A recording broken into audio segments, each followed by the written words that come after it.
Welcome to Biblical Brainstorm, the Seth and Chandler podcast, coming to you live at Jacksonville and Dallas. We have a special episode today, and we are very much looking forward to it. We have our special guest on tonight, Michael Jones. Before we formally introduce him, I'm Seth. This is Chandler. How you doing, Chandler? I'm good, man. You know, just living life, summer life. Argentina won, so I got to rep them today. Yeah. I'm not the biggest soccer fan, so I can't really attest to the hype, but I know that the hype is there. Yeah, not in America, but in other countries. Right, anyway, so our guest today, Inspiring Philosophy / Michael Jones. What do you prefer? Inspiring Philosophy, Michael Jones? You can just call me Michael. Michael? Mike, whatever is fine. All right, sounds good. But yeah, we're going to be covering the moral argument for God's existence, even more specifically, Michael's version of it. We were going to cover the teleological argument, but we're going to move that to another week. We really wanted to get him on to cover this topic and ethics and everything. So we'll let him do that. And if you guys do have any questions, you can leave it to the end. We might interact with them a little bit. But yeah, we're gonna jump in. This basically his ministry, Michael's. He has a YouTube of over 200,000 subscribers. He has a website as well. I guess you can describe it as a nonprofit organization or apologetics ministry per se. Yeah, it's a 501c3, so it's a nonprofit. Okay, awesome. And yeah, he's been all over the place. He's done debates with atheists. He's defended arguments for God's existence, anywhere from philosophy, from history, for a variety of topics. You know, if you go to his YouTube or his Facebook page or website, you'll see just a variety of topics on Christian apologetics. So yeah, we're really excited to have you on here.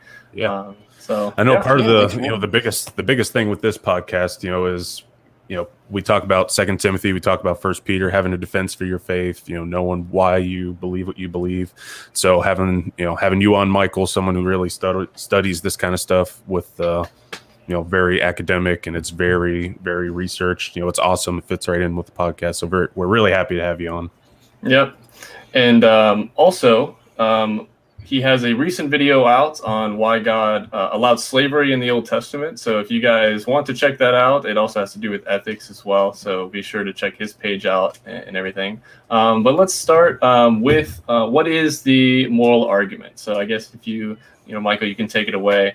The traditional forms of the argument. What is the moral argument for God's existence? So the traditional form of the argument is basically what you get from like William Lane Craig's version, which is if moral values and duties do not exist, or if God does not exist and moral values and duties do not exist. Premise 2, moral values and duties do exist, therefore God exists. And so it's a very, very simple form of the argument. And basically, it's just trying to point out that God would be the best way to ground moral values and duties. Sure. My approach to the moral argument is a little different. I prefer to focus mostly on moral ontology itself. And then once we understand what moral values and duties are, we understand there's a personal aspect to this ontology. And there just basically means God exists. There's nothing more we need to try to ground. Once we understand what moral value duties are, we understand there's a personal aspect there, then we know that God exists. That kind of mentality. Gotcha. Yeah, I think I have it just for people to follow along as well, if you wanted to see. So here's the traditional form of the argument is, if God does not exist, right, if there is no God, then objective moral values and duties don't exist. And objective would be in a sense of like it's required, right? It's just there. It's not arbitrary. It's not up to just people deciding what they feel is right or wrong. And from there, it goes to objective moral values and duties do exist, which I guess would be the another controversial premise there that you'd have to defend, that they in fact do exist. And the conclusion, therefore, is that God exists. And so why do you think, Michael, that one? What are the benefits of this argument? Why do you think it's good or it's sound in some ways? And then what do you think needs improvement on it? Like why? Why it's simple. You can basically memorize it, and it's like to get fitted on a fortune cookie. The only problem is that it leaves a lot of people kind of scratching their heads, going like, "Well, how does all this work to tie together? Why can't you have objective moral values and duties and not like why can't those exist and God still not exist?" Like why is it so like it seems like there's a lot of jumps in the logic of this. Now Craig in his books, he does go into more details explaining this. And I think one of the deficiencies also is it comes across, it doesn't necessarily, but it comes across as more like a top-down approach. Like we have God, okay. God dictates moral values and duties. That's where they come from. I prefer more of a bottom-up approach. Let's start with what we know about objective moral values and duties. And when we study the actual ontology of them, we're going to find out they have very personal aspects to them. And that therefore would imply there's some sort of rational source, a rational personal source behind them. And therefore that would be what we would call God. So I prefer not to try to just start with God and get moral values and duties out of God. I prefer, let's start with objective moral values and duties, and let's see what we know about them if we can get God from that. So bottom-up approach kind of attitude. Gotcha.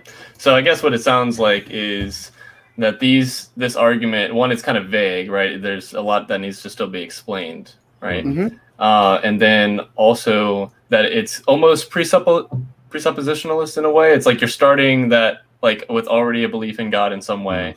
It can come across that way, but it doesn't necessarily. It really depends on how the speaker explains it. Yeah, makes sense. And I don't think Craig himself, who's a big proponent of it, is presuppositionalist. No. So, yeah. All right. Well, basically from there, why do you think it fails? Like, what needs to be improved upon it as far as your version? Like, well, I prefer from there to your version. Well, I prefer to start with like as I was saying earlier, starting with like the bottom up approach.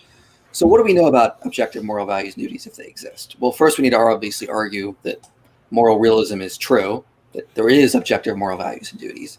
And there are a lot of atheists that do think that, but then they say, well, that doesn't mean there's a God there. So what I try to do is I try to talk about the different aspects of it. So take moral obligations. This comes from Peter S. Williams, for example. Okay, I can make an obligation for you to, like, for example, maybe watch my house. Like maybe I had to go to town, I had broken windows, I can't lock the door. I obligate you to watch my house. So obligations can exist between rational agents. If we have objective obligations that we have to do, like things like do not rape, do not torture, those it doesn't make sense that they just sort of exist somehow in an ether. Obligations only exist between rational agents. So if there's objective obligations for us to have that we have to follow, that implies there's some sort of necessary being that these objective obligations are grounded in, because obligations just don't exist like logical descriptions or empirical facts. They only exist between agents. So if there are objective obligations that humans have to follow, that implies there is some sort of objective rational source that gives us these obligations. Makes sense. Another aspect is, of course, you could do the same thing with like prescriptions. If we're prescribed to live a good life, if we're prescribed to not rape or murder, prescriptions themselves they don't exist as descriptions. So let's do a prescription distinction. I could describe the mathematics and the physics, the chemistry all taking place if someone was murdering another person. I can describe it logically. I can describe it chemically, I guess, biologically. All chemically, anyway. Nothing in there is a prescription. There's no prescription, do not murder, in that actual act. You don't get that from the actual description of the empirical facts happening there. So there's a difference between descriptions and prescriptions.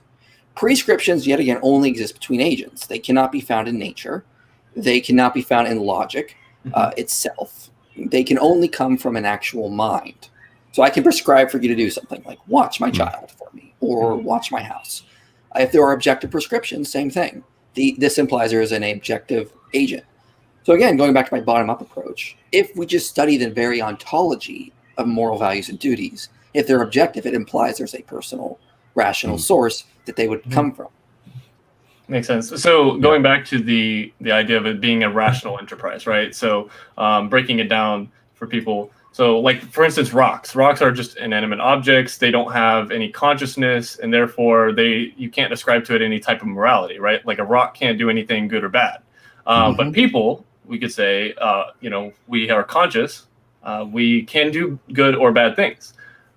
So that, I guess, breaking it down for people to where the distinction between, like you said, logic or just objects versus morality is necessarily attached to a rational being, right? A conscious being. And so I guess what would be the proof to that if somebody would say, okay, well, why is morality necessarily attached to, rationality or consciousness? Well, like I said, it's a rational enterprise. It's not an empirical enterprise. It's not something you can find in nature. We cannot study biology or chemistry and get ethics. We cannot study even psychology necessarily and get ethics. We can only study how people act and the way they behave. But from that, we cannot get the prescription that this behavior is wrong or that behavior is right. That's something extra added on. It's something that is not found in the physical descriptions itself. It's only something that would exist within or between conscious agents. So I can prescribe something to you that makes sense to us. It fits with our intuitions. But you could not get a prescription just from like studying my brain chemistry or my psychology. It only has to come from the conscious agent. So it's a rational enterprise. It's not an empirical enterprise. So that distinction is important to tell people. We understand morality is a rational enterprise. It's not, and the only people who would disagree would be non-cognitivists, but that's a topic for another time. But we would say it's something we rationally do between conscious agents. So it's not something you get from the physical description, so it's not an empirical enterprise. And from that, we then go through the next steps to study more of the ontology like I've been talking about. Okay. So what would you say, I guess, from that to somebody that's, I guess, an atheist that says, well, it could just be grounded in some kind of pragmatism, or it is empirical in some way. You see that you look at the world and it's like, well, this would obviously benefit you if you did this. This wouldn't benefit you if you did that. And that's how we kind of come up with morality over time, over a long, an evolutionary period or whatever. And so why does it have to be, why is it detached from just simple empiricism? Right. Well, that's actually an argument that Ruth Schaefer-Landau puts out. Now, he's a moral realist. He believes moral values and duties are objective. But he is also an atheist, so he doesn't think they would get to God. So he says, like, not all normative laws require a lawmaker. Like, for instance, the laws of logic, rationality, and normity. You could look at something like a pragmatic prescription. We could say it's good to eat healthy, or it's good to exercise. Now, if somebody wasn't, we wouldn't say they're necessarily violating a moral law, or we're not going to throw them in jail. They're not breaking anything that's causing any sort of problem. They don't necessarily have to. Well, some people, I don't know. Some people, sure. So, like, why can't moral values and duties be like the other normative oughts, like pragmatic oughts?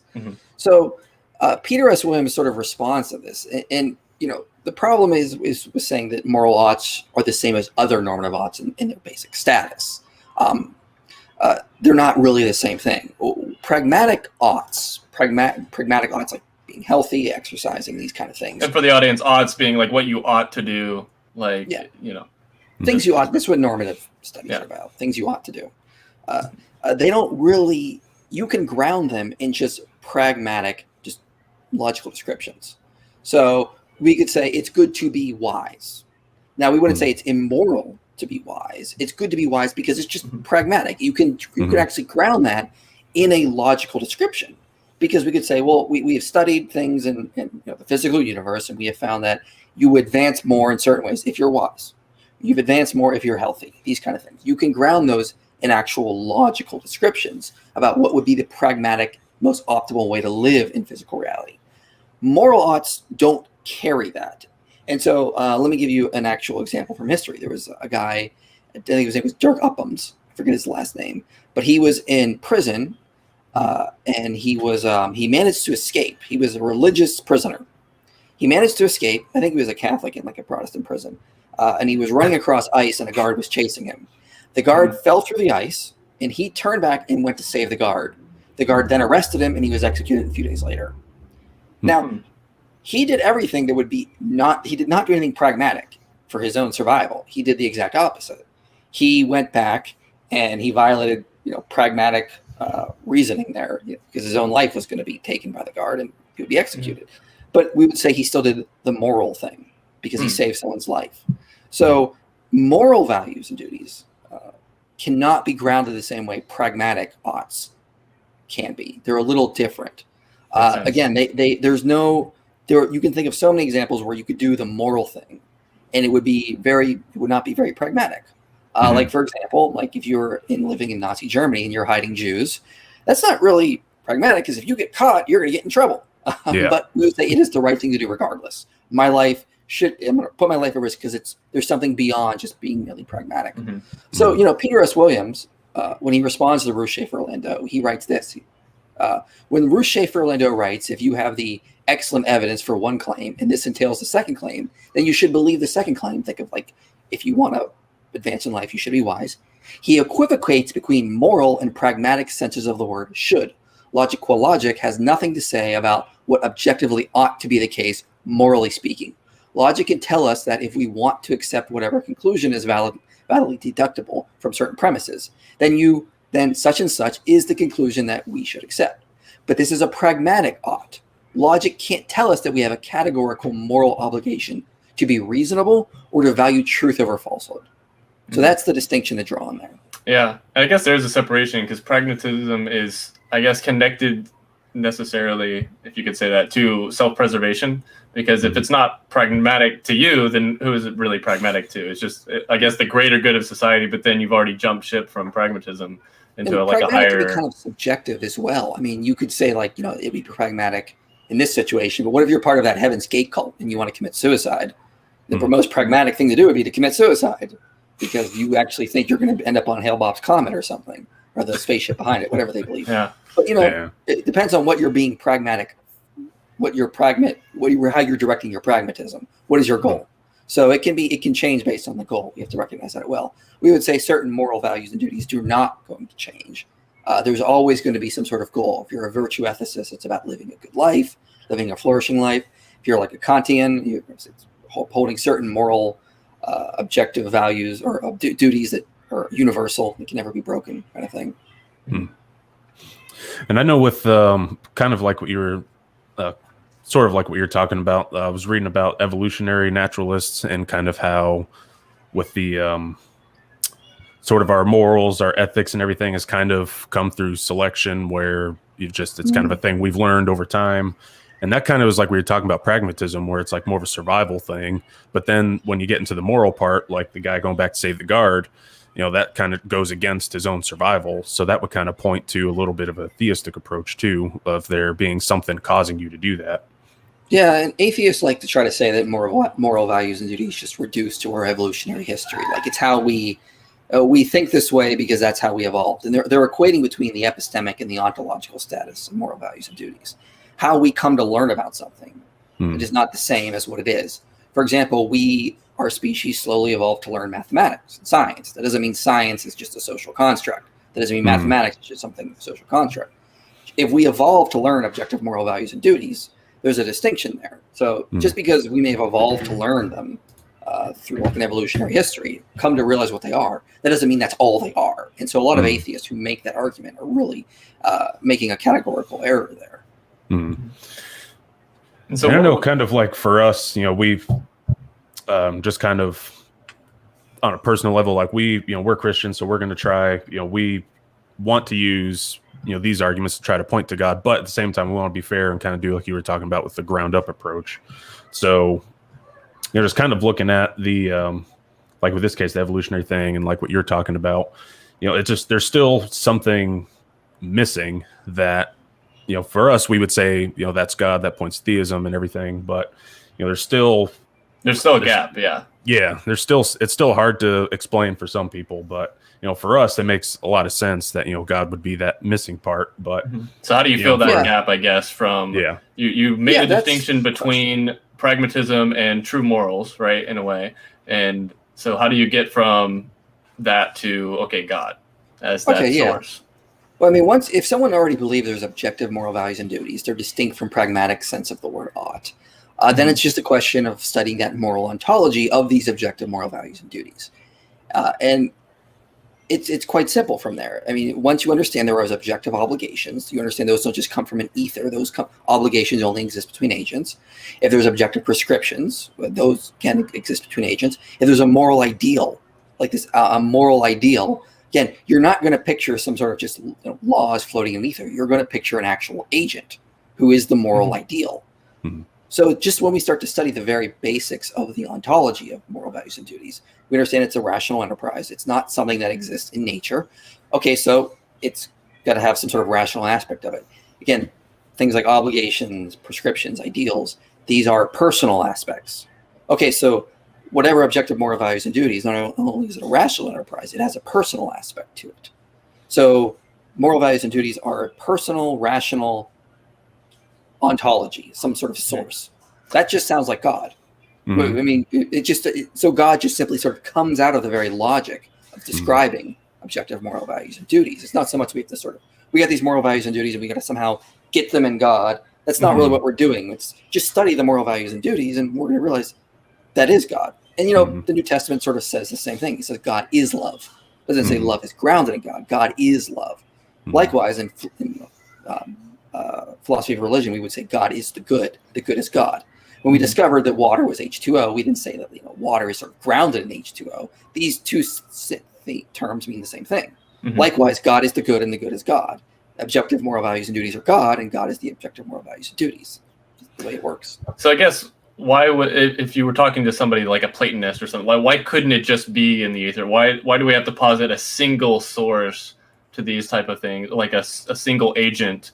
Why couldn't it be a non-personal thing, like, I guess Platonists would say, like things like justice, concepts, right? That are somewhat in the ether, that we should follow because they are there and they're existent, and it's still an ought, but it's not grounded in a personal single agent.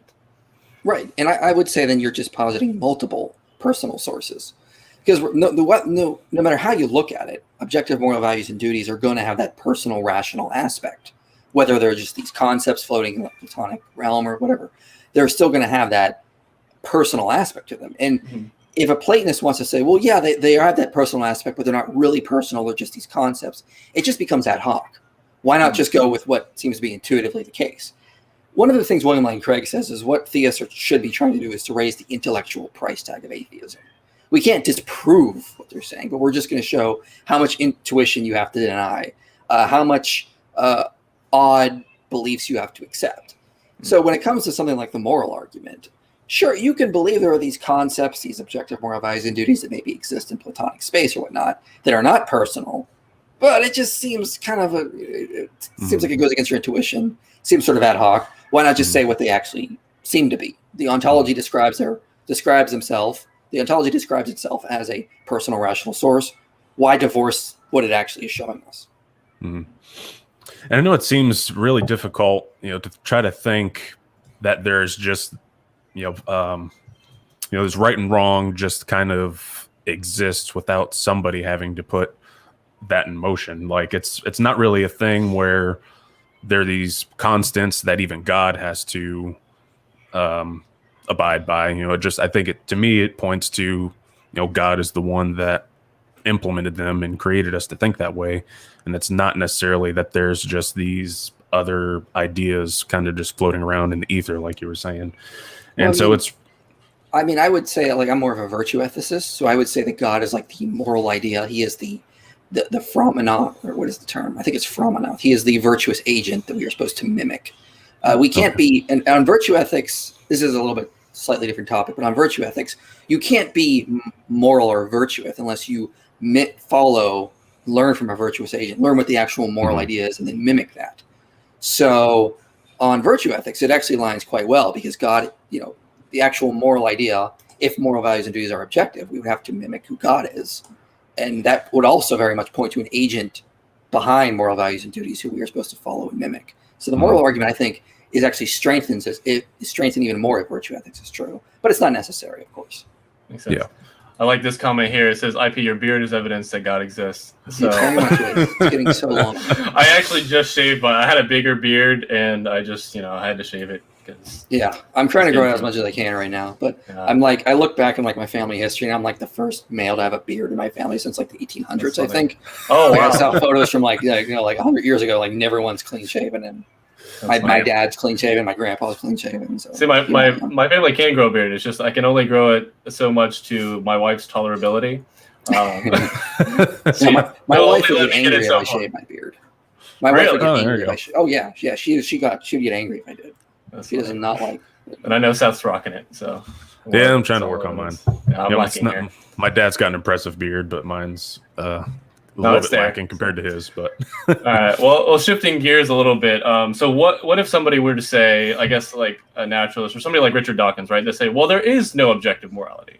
There is no actual ethics. These are just human constructs that, it's almost like playing pretend. Like we pretend to know as a society that things are bad and things are good, just because it's part of our human nature, it's part of our survival, et cetera. Like there actually is nothing truly wrong or truly good, objective in an objective sense. It's just all based on society. And I've actually heard people say this very thing of, morals is just based on society. Like if you lived in another society, that's what's moral, et cetera.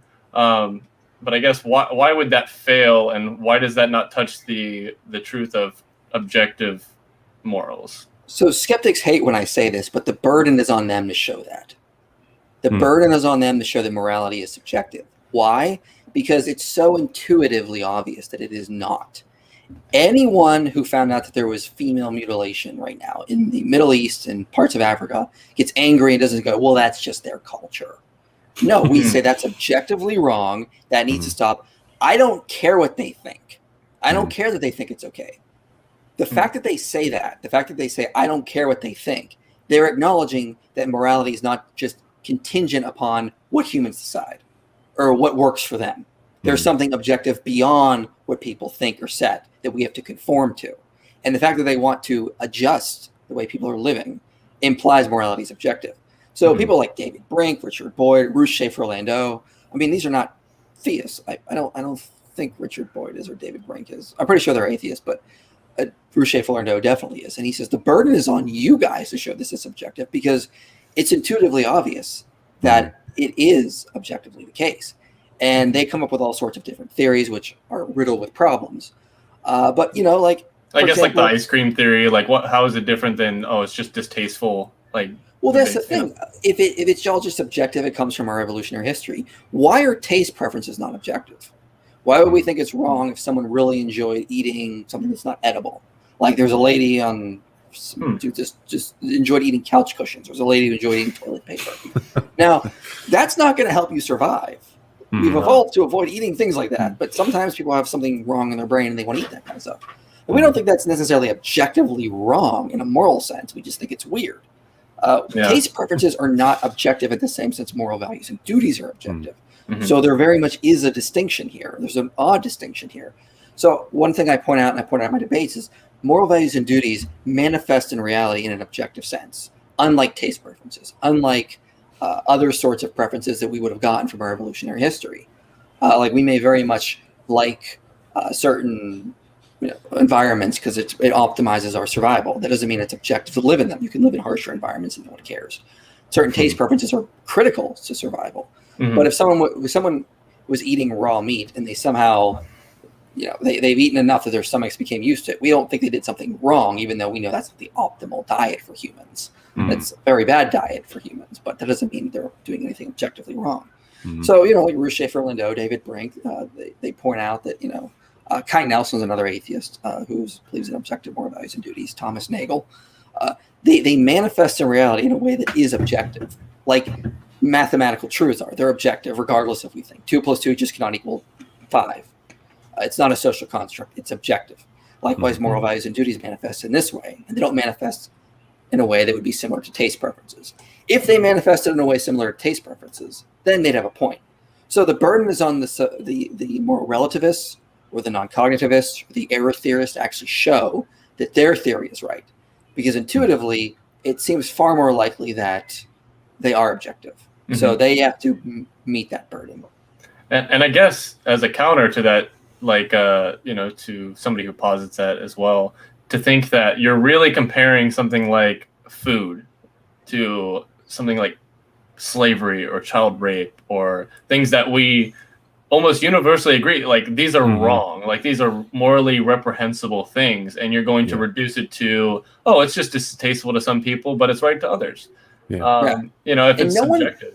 This is why you'll see oftentimes moral realists throw these examples out to the subjectivists or the relativists, and you watch them wiggle. Like, well, I mean, I don't like child rape. I think it's bad, but I can't really say it's objectively wrong. And it feels so it's intuitively, it just sort of grabs us and says, no, that's not the way it is. Because moral values and duties manifest in an objective sense. That's how they manifest in reality. You are somehow taking this intuition that we all have, we all share, and trying to morph it into something that it just simply is not. The burden is on you to show that the way you're morphing it is actually the way it is. It's not on us to show that it is the way it just appears. Yeah, that seems to be the case. Like when you try to throw it back on them, then all of a sudden they they have that moment where it's like, well, I think it might be wrong on that one, because it's just like you're saying, it's an intuitive thing. Like everyone, there's a core set of values that everyone just seems that crosses all cultures and everything, that everyone just knows. Things like you said, the child rape, the mutilation, like all that.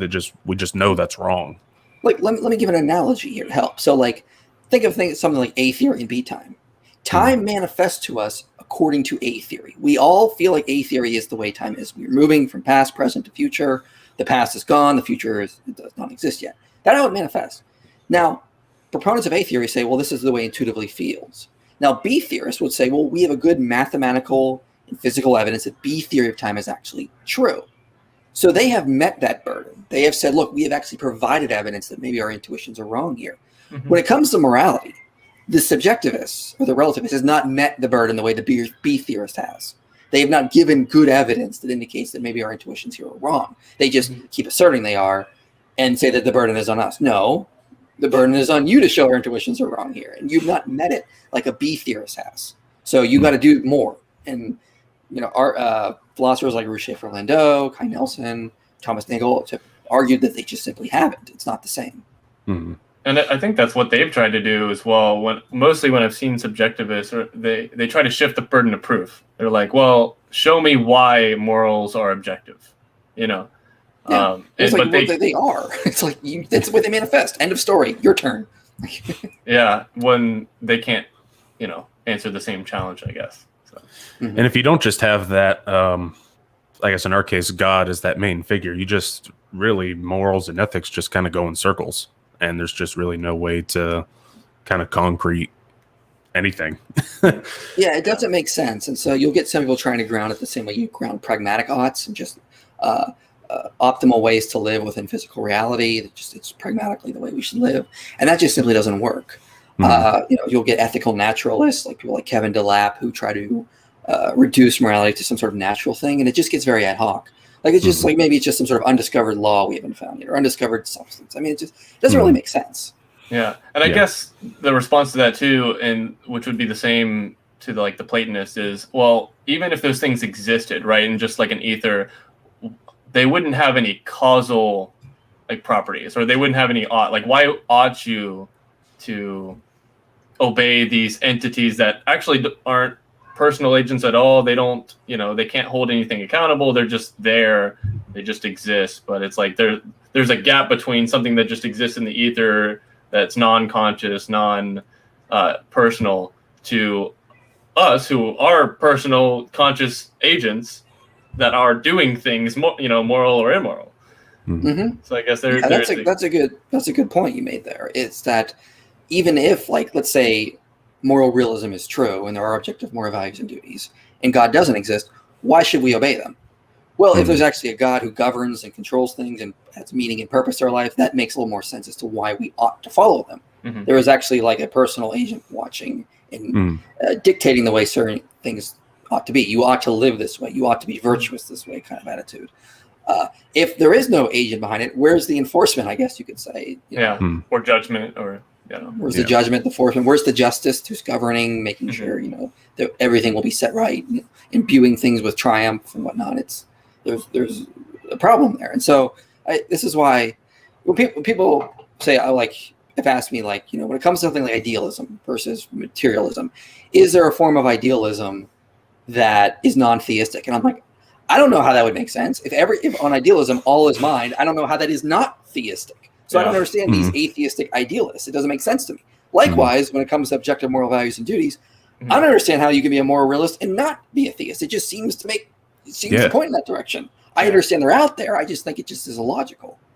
Yeah, and I was gonna say, and if there are any atheists watching, or like maybe put in comments, like, why do you believe, like, if you believe that something is really right or wrong, but yet you don't believe in God, why? I mean, that there is a gap there between why do you believe something is truly objectively right or wrong, if you're a moral realist, but then you don't believe in God. I'll say, my God is the good. That's what, that's technically what the Bible says. God is love.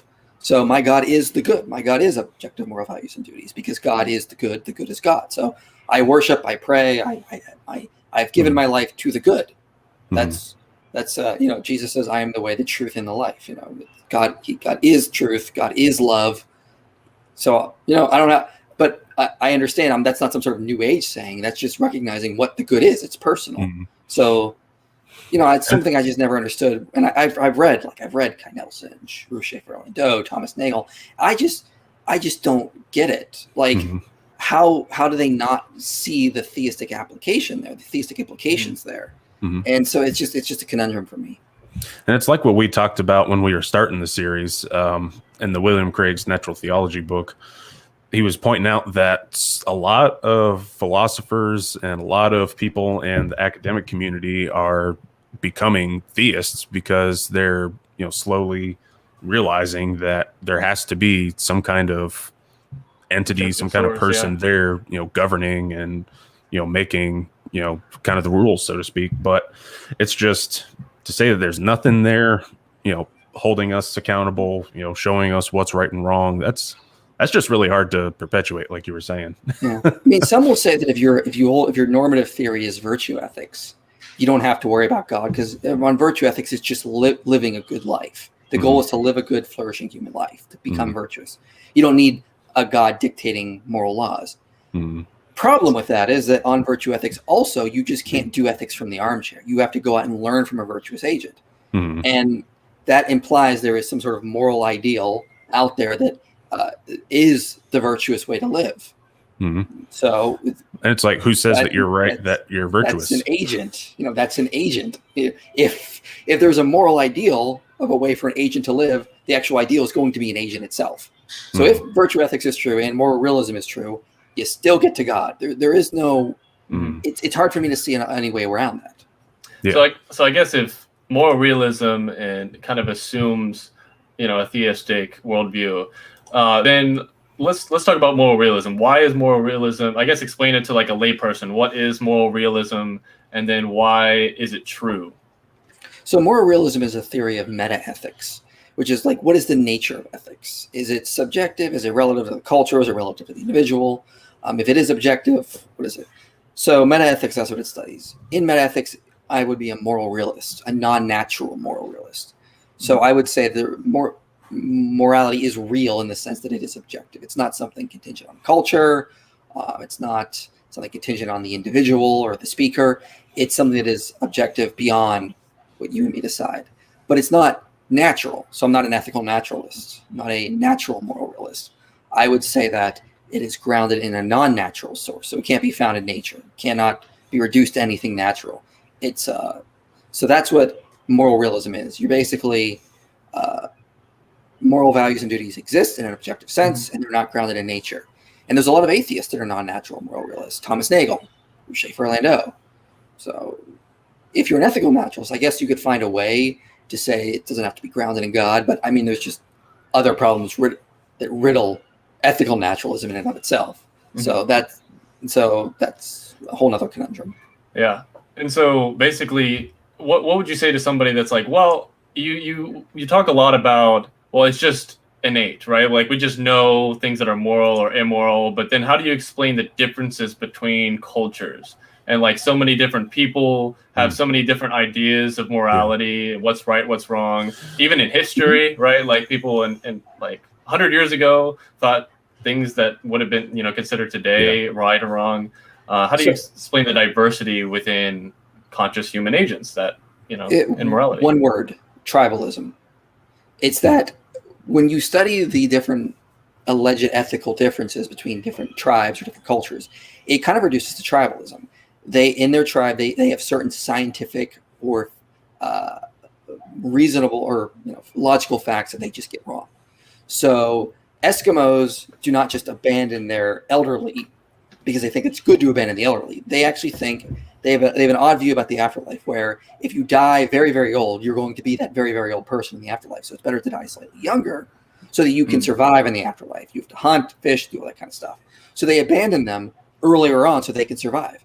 So it's not that they actually have a different ethical view. They just have a different ontological view that makes them employ that ethical standard. And I would agree, if that view of the afterlife was true, maybe we should hack off people a little younger. Yeah. So you don't want to be like, for the rest of eternity, you're a 100-year-old person. That would kind of suck. Yeah.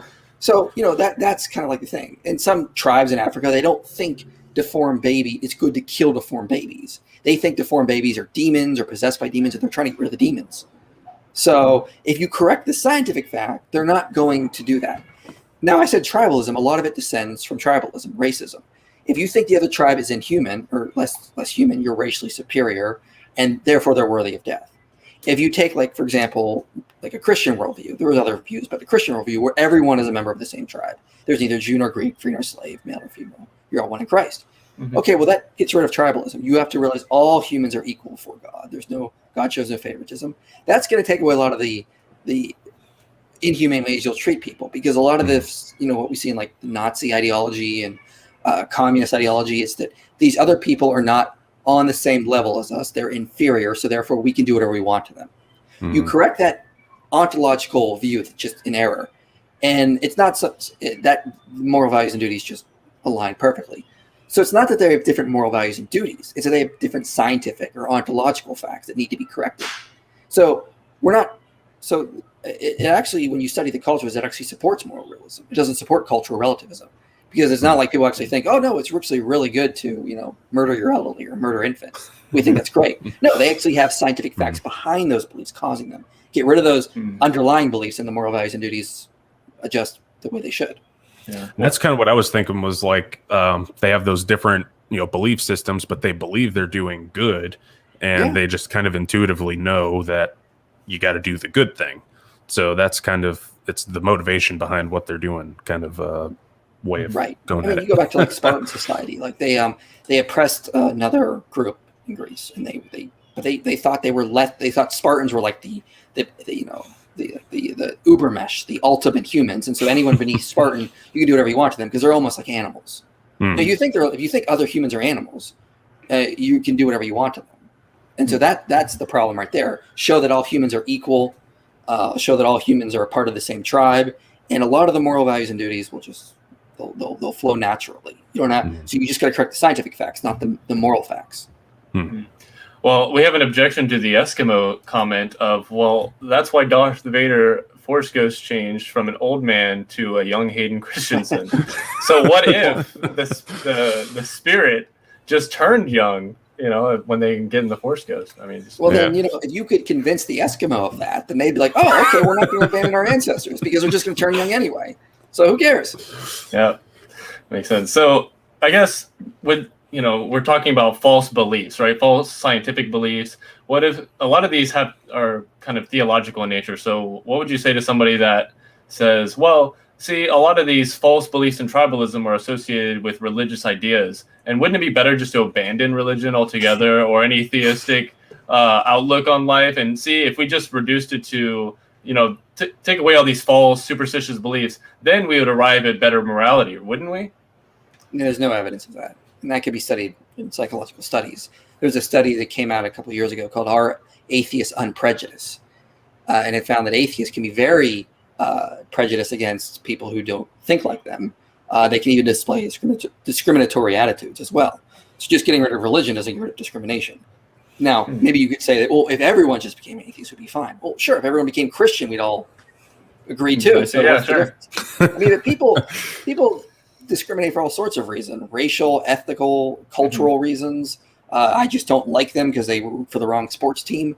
That's people. Humans are very prone to divide themselves into tribes. There's a place in Tucson, just north of Tucson, called the Biosphere too. It's where people lived in the biosphere for a couple of years. In the biosphere, they divided into tribes. They divided the biosphere, and part lived on one side, part lived. They were. They did nothing to do with religion. It's just that they divided themselves into tribes because humans very much need there to be an enemy. It's just almost in our evolutionary nature. We always want there to be a bad guy out there. And so if there is no bad guy, we tend to make one. And that's something we need to overcome through, growing in wisdom and knowledge and understanding, things. And, so that's just one of the unfortunate things of being human. Right. So I guess this goes back to the idea that are morals created or discovered? And so some people would say, well, a society just creates them, or people create rules, people create ethics. But I think there's a distinction between simply creating rules and discovering morality. Like, you discover things that are right and wrong. And I guess this would go back to the idea of moral progress, right? If, say, slavery was around 200 years ago, right? And so the idea of, well, and even atheists would say this, that today it's better to not have slavery than a society that has slavery. And how do you make moral progress if you're not going towards, if there, a moral perfection per se, or if there's no actual standard of morality, then how can you actually make progress? It would just be all arbitrary. Most moral progress has happened by correcting ontological or scientific facts. We found out that it's wrong to treat people like slaves because all humans are equal. There's no subhumans. There's no superior race. We're all equal. That's the way we should live. So a lot of moral progress results from scientific discoveries, or discovering more about who we are, discovering more about our nature, discovering more about our place in the universe, these kind of things. Moral progress doesn't mean we're inventing ethical facts, even if we're discovering what the ethical truths of reality are. So, that's just part, just because there's moral progress doesn't mean it's subjective. For the same reason, just because there's scientific progress doesn't mean it's subjective. Yeah, I guess that's a good distinction. And I think I've heard William Lane Craig say this as well, that, just because, our understanding of the scientific world, of the material world around us, has progressed from ancient times to now. We are coming to a better and better understanding of the world around us. Why couldn't that be the same for morality? Just because we discover things that are moral or immoral as a society, it would almost be in the same category, that we're slowly discovering the moral realm per se, right? That we're making progress, and that it's not just arbitrary. So just because ancient societies or other societies believe certain different things about morality, that doesn't mean that morality itself is created. It could also be discovered, and there might be different levels of understanding of morality, and the same that people have different, and societies have different understanding of the natural world around us. Correct. I mean, discovering things like racism is wrong is something that we have discovered. I wouldn't say something we just invented, because if that's the case, what was the problem with the Nazis? I mean, well, they were violating the moral law by being extremely racist, genocidal. This is not something they just invented. It's something. This is the way it actually is, and that's why they need to be stopped. It'd be very. I mean, how else are you going to motivate people to actually go fight a war to stop them if it's just their taste preferences? It doesn't make sense. Yeah. So I guess too, with we have morality, we've got an objective. We've kind of proven that these things are objective, even if they aren't. Even if there's some differences in society, this is just moral progress, right? And honestly, I'm interested if anybody is a skeptic here and an atheist that doesn't believe that there's a God but does believe in objective moral values, then why is that the case? Why do you believe that rape or slavery or racism is wrong? But why is it wrong? Will we possibly take questions? You'll get different reasons. I mean, they'll just say this just I'll get cultural pragmatism, this is the most optimal culture to have, or you're anti-slavery and whatnot. And yeah, that sounds good, but I mean, then we could say that, how far does that go? What are the implications of that? And people take it really kind of far. Is it not more optimal to have a society that maybe always eats healthy, never eats junk food? Should we get rid of junk food? I mean, because wouldn't it be better to have a more healthier society? And sometimes you actually see politicians trying to do that kind of thing, where they have become almost subjectivists, and they base their morality on what is the best way to live, and they'll start trying to push these ideas onto people in harmful ways. I don't think people should own guns, therefore we're going to get rid of the guns, because I think that's the optimal way to live. But you know, if you have more of a moral realist basis, and not just you're basing your morality on what is the most pragmatic way to live, you're actually I think you're going to create a much better society and not start pushing draconian measures on people, which can actually backfire in horrible ways. Mm-hmm. Okay. All right. So we've talked a lot about objective morality, and but there's still a gap between, okay, we have moral realism. We're just assuming it's true at this point. We talked a lot about that.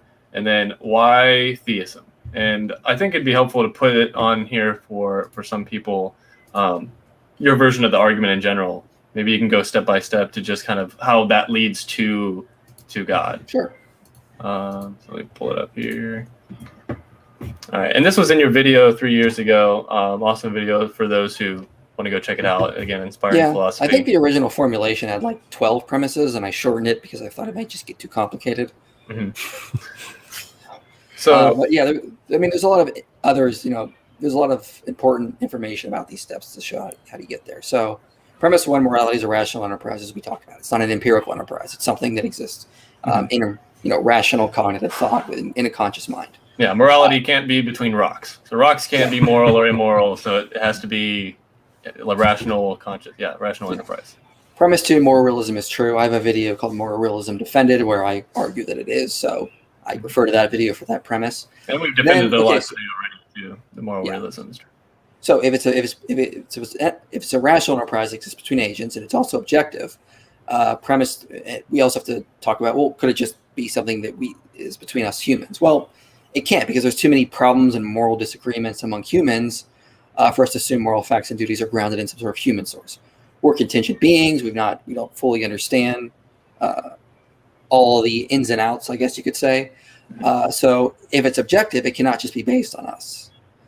So from the fact that it is irrational, it has to be a personal aspect. From the fact that it's also objective, premise two, and the fact that it can't be grounded in humans, moral values and duties are grounded in a necessary rational source. So that just comes from the three premises. So again, it's a rational thing. It has to exist between conscious agents. It's objective from premise two. It cannot just be grounded in human sources because of all the problems that human agents would have being the grounding of that thing. So if it's personal, if it's objective, it's got to be grounded in some sort of necessary rational source. It's got to be, to make it objective, it's got to be some sort of necessary source so that it doesn't change whim to whim. Again, from premise one, shows that it's got to be a rational source, and if it's rational, it's got to be personal. And this is just what we call God. A necessary rational agent. That's God. So conclusion, therefore, God exists. And I love premise three, because this was actually the question we just asked like maybe 10 minutes ago or so of like actually responding as an objection to the moral argument is, okay, well, if so many people believe so many different things, then how can you say that there's objective morality? But this is actually a proof for the argument, or at least your version of the moral argument, that because there's disagreements among humans and, as far as morality, it can't be based, therefore, in a human, right? Like objective morality itself. So I love how it just kind of turns it on its head.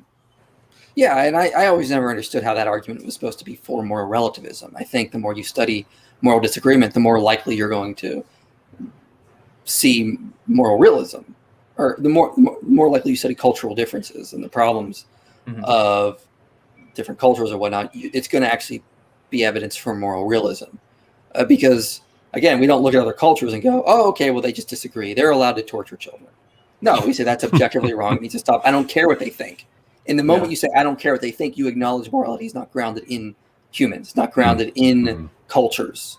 It's beyond what people think, and they have to conform to it. They just can't make it up based on what they think. Likewise, you cannot make it up based on what you think. You got to conform to what is morally right. Which goes back to the morality is discovered, not created ideal. Right. Yeah. And so that therefore goes to premise 4, which just follows, necessarily from the first 3. This source we call God. And so that, I guess that's the question, right? Because there's still, for some people, it might still seem like there's a gap, right? Okay, so we're talking about a rational source that exists necessarily. My conception, or what I grew up thinking about God, that doesn't, conform to any of these ideas. Like, why is this God, or why do I have maybe a wrong, perception or conception of God? For somebody who's like a skeptic or so. Like, why do you call this necessary rational source God, and how do we know it's God? Well, I mean, God is just a title. It doesn't. Sure. You don't have to call it God. You can call it Yahweh, call it Allah, call it Vishnu, Krishna, whatever you want to call it. It's just a title. So I mean, I don't even need that premise for my worldview because it's just a title. I was debating Matt Dillhunty. He's like, I don't want to use the term God because it creates baggage, and I'm like, okay, but just throwing out the term doesn't mean I'm wrong. It just means you don't like the term. My worldview is still more accurate given the evidence. Mm-hmm. Yeah. So I guess you can go. Okay. Well, I just want to, I guess we could save that for the end, but I just wanted to see kind of personally for you, Michael, did you grow up, I'm not as familiar with your background, but did you grow up as a Christian and you just always knew about God and so you learned morality and ethics to kind of back that up, or did you find God through studying morals and ethics? So I grew up in a very fundamentalist Christian church, like it was young earth creationists, like, pre-trib rapture kind of stuff. Very, very fundamentalist. It wasn't King James onlyist, thank God, but very fundamentalist in that sense. So I went through a period, part of high school, part of my days in the military, where I just didn't believe in Christianity. I eventually came back, but I never was an atheist.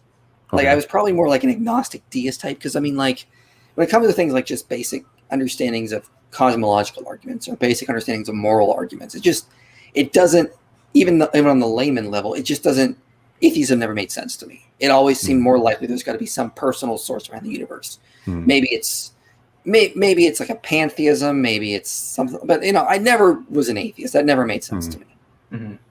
Yeah, and I think too, it's important to make the distinction between the argument itself and the person that's making it, because even if someone were to say that, well, you just make an atheistic argument because you're an atheist, or if you just make this argument because you're a Christian or whatever, that wouldn't actually debunk anything that is said in the argument.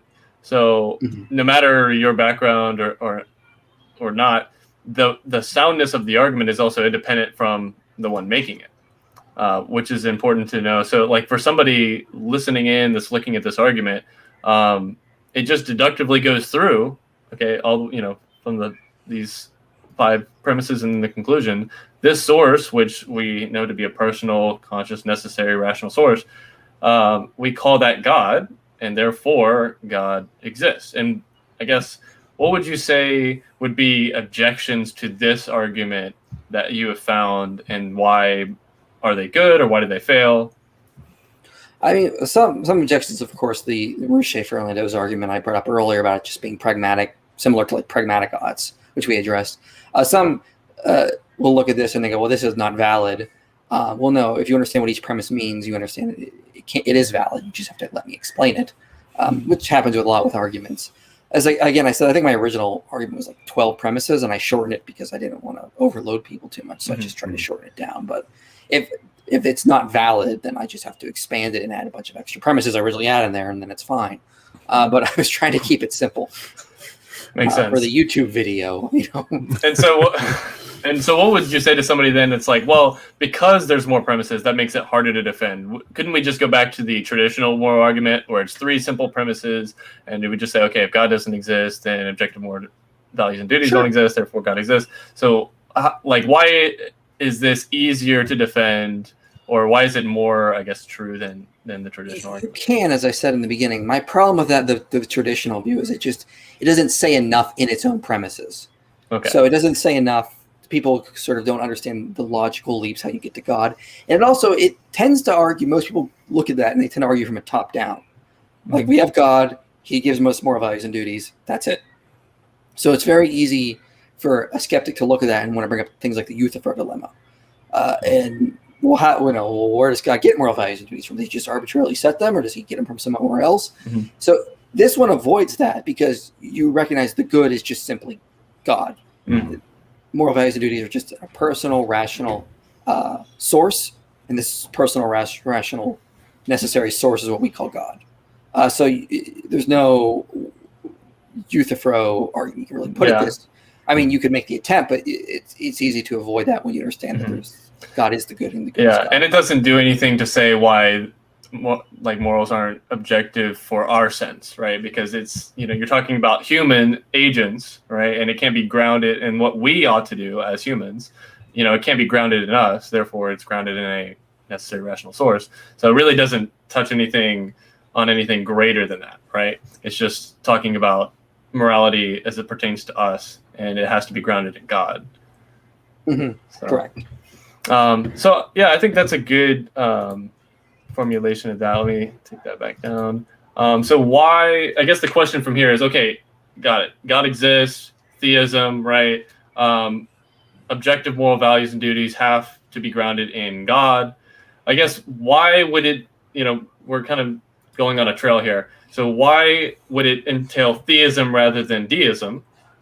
And then maybe we can expound even more. How does that get us to maybe the Christian theism, or are there other, or does it not? And there's other reasons why it should be better grounded in, morality should be better grounded in the Christian God. I mean, it's hard to really get to the Christian God. You can do it, but you have to understand there's additional steps there. Mm-hmm. I think the moral argument gets around deism and gets you to theism because you have a God that actually cares about certain ways we live our lives, certain things we do or whatnot. That's why there are certain objective oughts we have to stick with. Mm-hmm. We can't just make it up as we go. We have to avoid torture. We cannot rape, these kind of things. So a deistic God is a God who just sort of sets the universe and doesn't care what we do. A theistic God is one who's more involved in the way we live our lives and certain meaning we have and whatnot. Mm-hmm. So you get kind of a theistic God from at least the moral argument. Mm-hmm. Now, you could say that that's compatible with all sorts of different religious views. I'm perfectly fine with that. You could say that perhaps the Christian God is far better at displaying his ethical character than other gods, in that he came and he died for us, giving salvation, doing the most ethical and justly thing possible, doing the most loving thing possible. No other God has done something so loving. Mm-hmm. So this God transcends the love and the good of all other supposed gods. Mm-hmm. So you could make that kind of argument. But it's you can't get from Christianity just from the moral argument. You need additional arguments, obviously. Okay. But like you said, this argument alone gets you to theism and not deism, because like you said, it's hard to imagine a deistic God setting kind of these moral, like maybe you can get moral values, but then you don't really get moral duties, because you don't really have reason to do these things. Just, if there's no actual like accountability, it wouldn't be a duty in that sense, because there's no actual personal interaction there or accountability there. It's just like, okay, you're almost getting back to the Platonism ideals. Like God just set the ideals and then he's just like gone, took a vacation, right?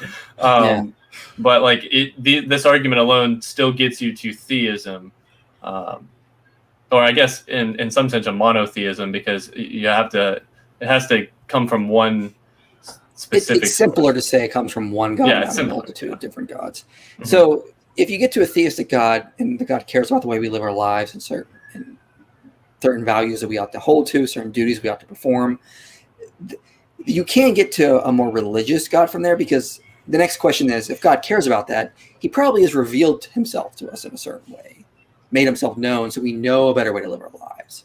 So then it just becomes which religion is going to best conform to this. So you can make the case that Christianity best conforms to the way the good is, based on this God has gone far beyond loving in good ways to show his love and good, has done good things that other gods have not, other supposed gods have not done, coming and living a perfect life and dying for us so you can actually maybe in almost sort of tentatively get to Christianity from there, but you have to add additional steps, obviously. You just can't do it from the moral argument alone.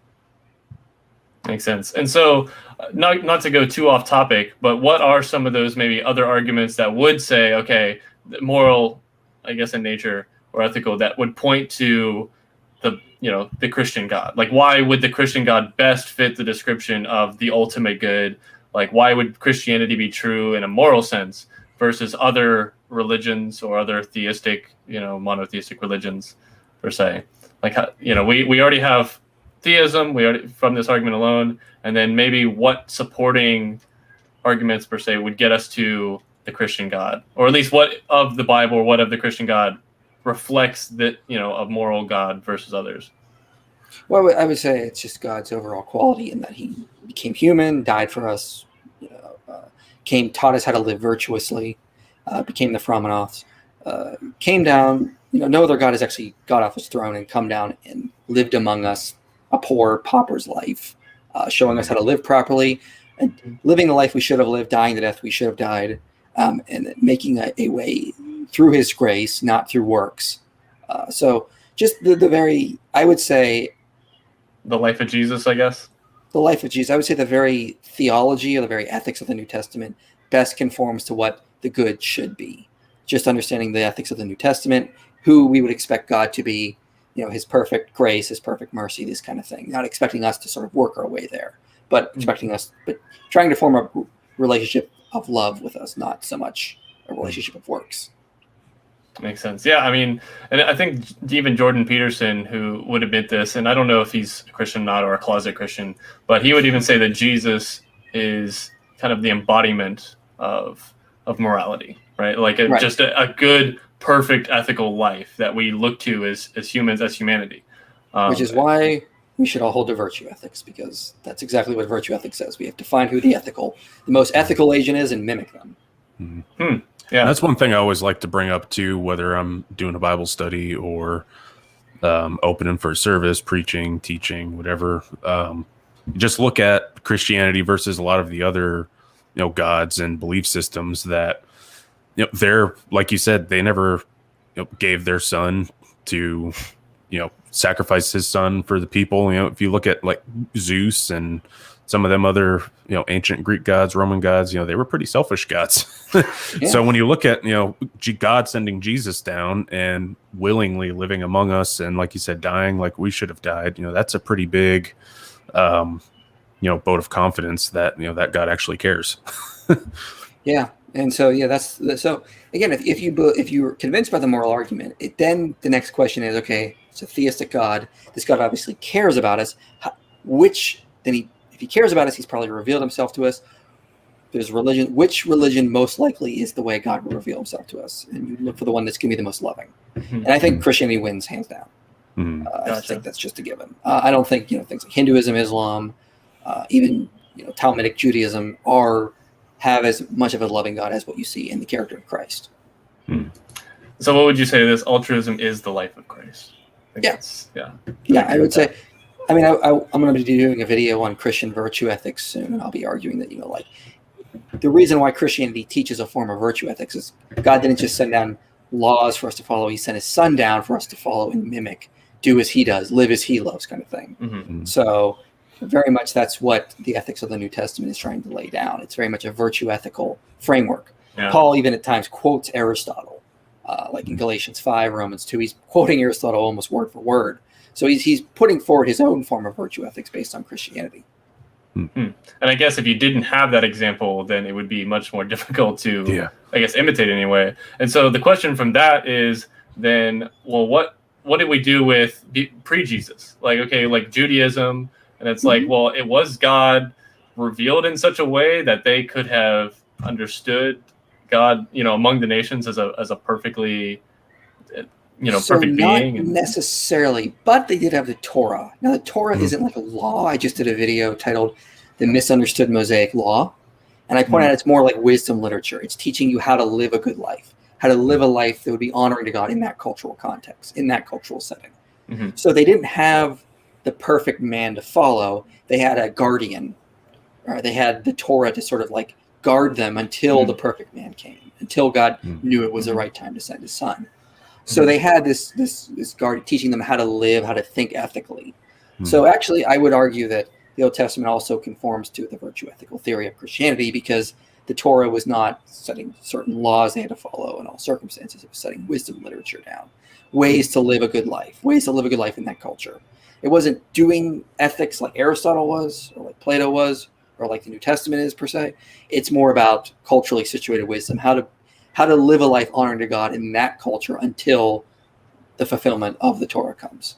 Makes sense. And so I guess changing gears a little bit, we have the Bible, right? And you say the Christian God and Jesus is the ultimate embodiment of morality. But what would you say to a skeptic who says, well, there's so many seemingly immoral things in the Bible, and maybe in the Old Testament, or just things that they witness in the Bible, and they think, well, how could a God say these things or allow certain things or whatnot?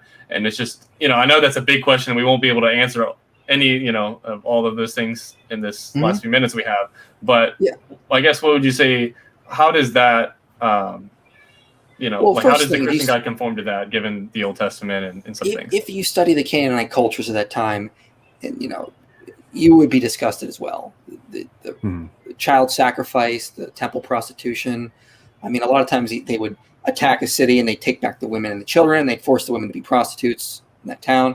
I mean, if a lot of these atheists went back in time with Israel and they saw these Canaanite cultures, they wouldn't be chastising Israel. They'd be picking up swords going, no, we gotta stop them over there. I'm also not entirely convinced that it was like they utterly wiped out every man, woman, and child. Studying cultural language. Yeah, if you study Egyptian steles and Mesopotamian accounts as well, they use a lot of the same hyperbolic language. Like, we utterly wiped them all out, and there was no one left alive to breathe. By the way, we brought back these people to be slaves. But, read Karen Raina Jat's book, Daily Life in Ancient Mesopotamia, where she talks about that.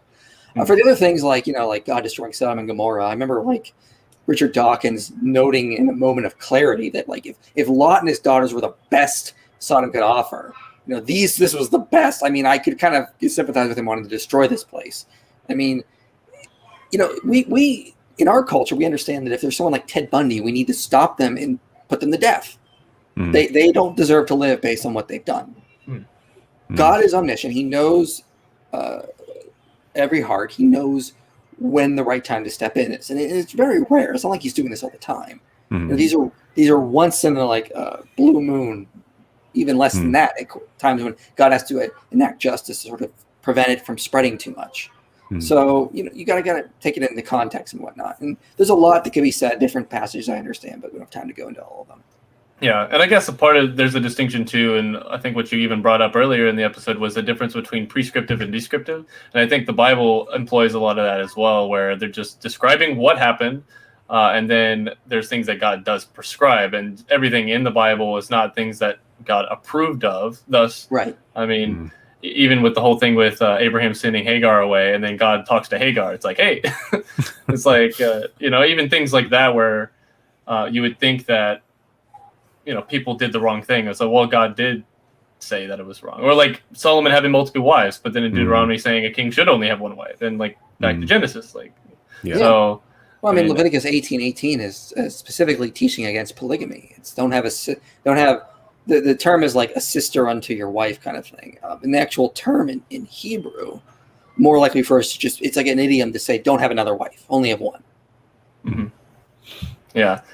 So, I think, Christian theism, like you said, does point to that. And I think a lot of the problems that you would seemingly be in the Bible are not actual problems when it comes to, the Christian God being the ultimate good. But I also wanted to point out that whether those accusations are true or not about the Bible, it doesn't actually touch this argument that you presented today. So, this is an argument completely outside of the Bible, and thus consistent with our natural theology series we're in right now. This is our third episode into that, where even though we're biblical brainstorm and we mostly cover the Bible, that these natural theology arguments, they don't necessarily and have the Bible in it. It's like these are outside of the Bible themselves, where these things will get you to theism even without a prior belief in in certain theology or God or whatever.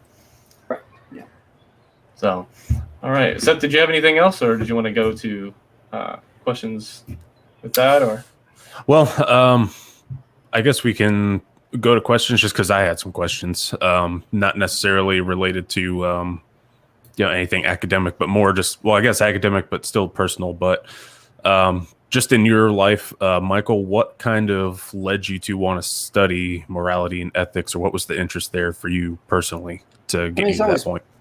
Been a huge interest of mine, understanding what is, because you want to understand how you're supposed to live your life. You want to understand why you're living your life a certain way, and so those are going to bring up questions like of moral ontology, metaethics, normative ethics. And so I just think most people are interested in that, and I just really wanted to dive deep. Yeah, and that's kind of the same thing with kind of why I enjoy theology, why I'm wanting to get my degree in that. It's just I'm wanting to understand more what I believe. So I mean, I can understand that for sure. And not related to the morality thing, but you had mentioned you're in the military. What branch of military were you in? What branch of military was I in? I was in the Air Force for a couple of years and then got out. Awesome. I have a lot of family in the military, and so I love love military. I always support veterans. So I was just curious and just want to say thank you for your service. But as far as the the academic stuff I had mentioned, we talked earlier. I'm wanting to considering minoring in philosophy. Do you have any maybe, I guess, areas of advice or areas of study that I should look at specifically that you enjoyed, or books or anything like that to kind of get ready for that? Philosophy is so wide; it really depends on what your interests are. I mean, okay, I took a class and it just was clear that my interests were very different from everyone else's in this class, and it was like, gotcha. I don't belong. They're very interested in methodology and epistemology, and that's not me. Okay. I'm more into metaethics, metaphysics, and I love studying metaphysics. Okay. So metaphysics, ethics, that kind of stuff, I think is the most interesting. But I mean, people are going to disagree. Some people really want to go into things like philosophy of language. I don't really enjoy philosophy of language, so I'm not going to go into it. It depends on what you want to go into. I got you. All right. Well, we have about 15 minutes left, so we'll just try to go through some quick questions here from the stream. I know the first one here, I've started to realize that the ancient perspective on the words theist and atheist are more to do with your identification without God morally rather than the belief in its existence. Thoughts? I mean, you could perhaps say that. It just as long as you understand you're defining God as the good. So I don't know. I mean, I think it's more like you believe in God or don't believe in God. I think that'd be more of a deeper analysis. So I would need to know more about what he means by that. Yeah, I think because we've been throwing those terms around a lot, like atheist and theist, and I think in the modern sense, those connotations hold of like, okay, you don't believe in God or do believe in God, whereas I think what he's getting at is ancient people, it more had to do with morally and really worship as well. What God did you worship, rather than just believing that they exist or not? Because, but yeah, it's. I think for modern terminology, I think it's helpful to stay with the times as well. So, question here. Here's a question: how do we avoid shooting the arrow and painting the bullseye around it in our apologetical or philosophical arguments? I guess maybe even with this one. I mean, I would say bottom-up approaches. Don't start with God. Start with the ethical. Start with ethics. Start with metaethics. Once you argue for moral realism, then argue from the moral ontology of moral realism that it points to a theistic foundation. And so you build from a bottom-up approach. So always try to do that. Okay, and I think it clarified too, meaning we ensure we hit the mark because we are painting the. Yeah, I think we understood that. Yeah. All right. Let's see.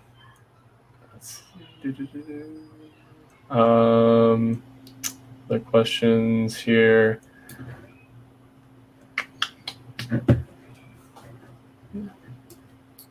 Oh wait, here we go. If the Exodus never happened historically, can we still keep the faith with the story as a moral of redemption from the sin and liberation from slavery? I think it's a little bit. I mean, I suppose you could. I mean, you could just treat it like one of Jesus' parables. Like you get the immoral lessons from without it actually being a fact of history. So I guess you could. I don't really think that's the good proper exegesis of the text. I think they think it actually historically did happen.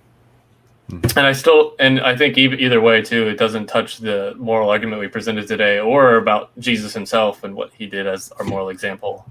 Right. Yeah, I wanted to comment on this one. Both of our hosts used extra gel in their hair today. I didn't actually use any gel. My hair is just like, I don't know. It's just like this. It's been standing up ever since I was like. I'm skeptical.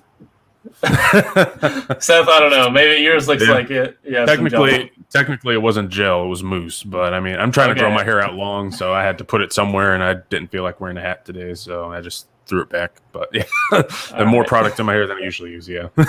You shouldn't slaughter animals for hair quality. Yeah, I mean it's terrible. Yeah, that's one thing we did. Maybe another time we'll get to that with the immorality of animals. But yeah, did Moses and Elijah appear literally at the transfiguration of Christ? Wow, these are these are questions. Yes. Okay. Here, answered it.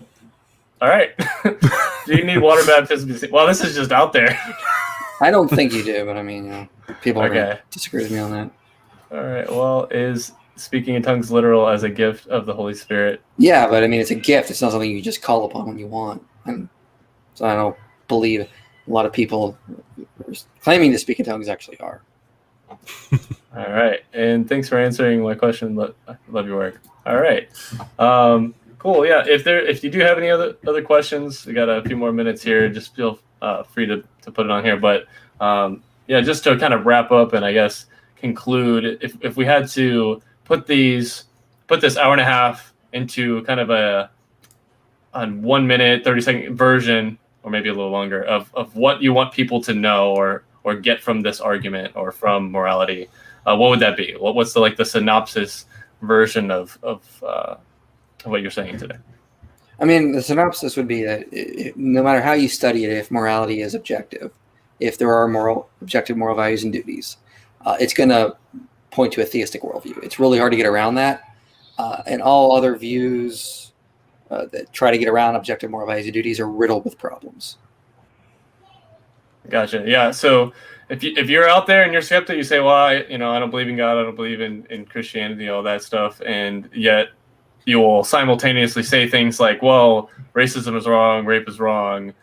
We need to, and I've seen a lot of, people on my news feed as well, just funny enough, that are more skeptical or atheists, and they'll say things like, oh, the Palestinian conflict, like one side's wrong, or one side is, or Trump is wrong, or Biden's wrong. And it's like, well, if you don't believe in God, how do you justify why things are really right and wrong? Is it just your preference personally, why you just think it's wrong, or is it actually wrong in the real world?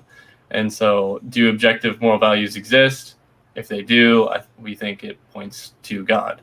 And I think, like you presented today, I think it coherently does. Objective or moral realism points to theism, and then with supporting argumentation that really supports, it's shown through Jesus and his life and his example, and points you to the Christian God. So. All right, I appreciate it. Thanks for having me on. Yeah, I think that's all. I appreciate you coming on here and talking about that. We really love your work, and looking forward to a lot of the future stuff you have planned as well.